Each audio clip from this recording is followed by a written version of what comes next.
Golly, gee willikers. Things are sure different. These poor guys thought they were on the cusp of technology back in the day.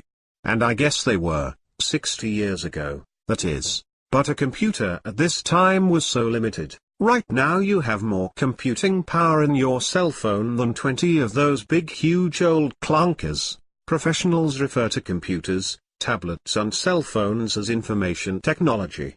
Josh Catone calculated in June 2011 that by the end of the year, the people of the world would create 1.8 zettabytes of data.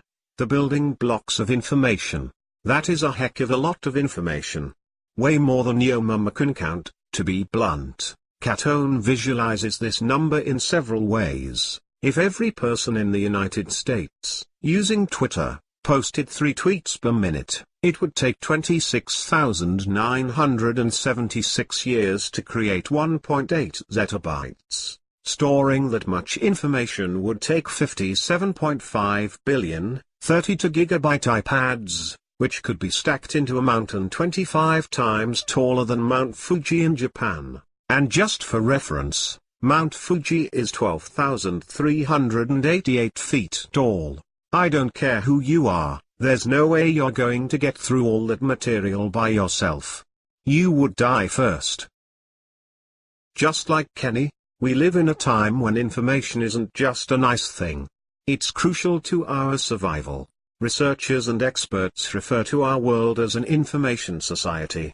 To survive in an information society, you have to have the right information at the right time, depending on your need. Think of it in terms of the workplace. To do well on the job, you need to know what your tasks are and how to do them. To take it one step further, in today's work environment, you also need to know how to find the information you need to keep up with a world that is changing at an amazing rate. Being able to get a hold of the right information at the right time is now a survival skill. Researchers and experts refer to this skill as information literacy. Those who do well in the information society are the ones who know how to access and evaluate information. Those who are not as skilled in this area are at a huge disadvantage. Making this situation a bit trickier is the fact that there is a whole lot of information out there that is a mound of hot, steamy monkey dung. Freaking disgusting. Media literacy is about telling fact from crap. Here, let me give you an example. Here's a screenshot from a web page about the American Civil War. At first look, this page seems to be a simple information source. It reads, "The United States Civil War was the bloodiest conflict in American history, claiming more lives than the American Revolutionary War, World War I, World War II. The war against Switzerland, the War of 1812, and the Vietnam War combined. From the time the war started, in 1838, to the time it ended, in 1845, over 902 million soldiers were killed." Sounds good, right? Wrong. This source is full of so many errors that anybody who knows history is rolling on the floor laughing. It's true. More Americans were killed in the Civil War than all other wars combined, but there never was a war between the USA and Switzerland. Furthermore, the Civil War did not begin in 1838 and end in 1845. It started in April of 1861 and ended 4 years later, and there's no way 902 million soldiers could have been killed since the whole population of the US was a bit under 32 million people in total. And according to the most recent US Census report, there were just about 309 million people living in America in 2010. In our years as colonies and as a nation, we have not even had 902 million residents in total.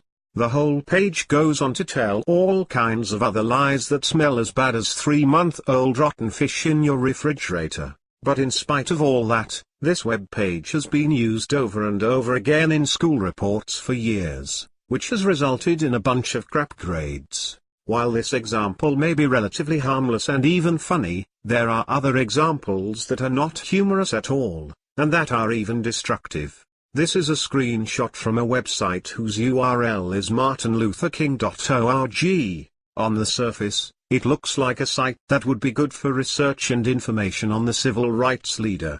But once you dig around on it, you find out that this is far from the truth. In fact, this site intentionally misleads people about the man and reinforces racial stereotypes. This website advocates repealing Martin Luther King Day, teaches all kinds of white power ideas as if they were fact, and exaggerates Dr. Martin Luther King's extramarital affairs. In fact, when we look into the website further, we find that it is linked to this man, David Duke, one of the most well-known and high-profile white supremacists in America.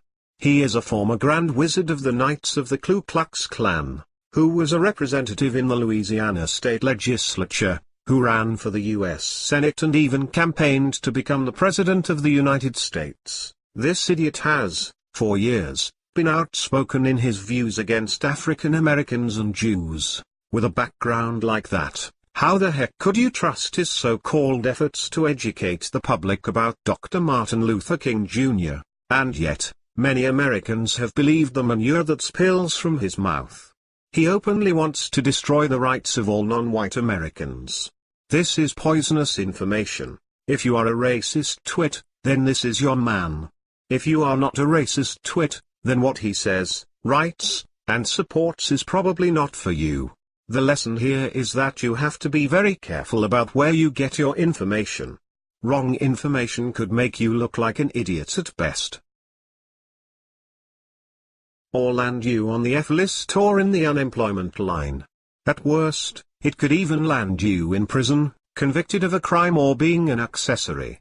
Over the next several videos, we will learn about how to recognize crap information and how to track down good info. I hope you're not feeling me like a chili cheese dog with extra onions eaten after midnight.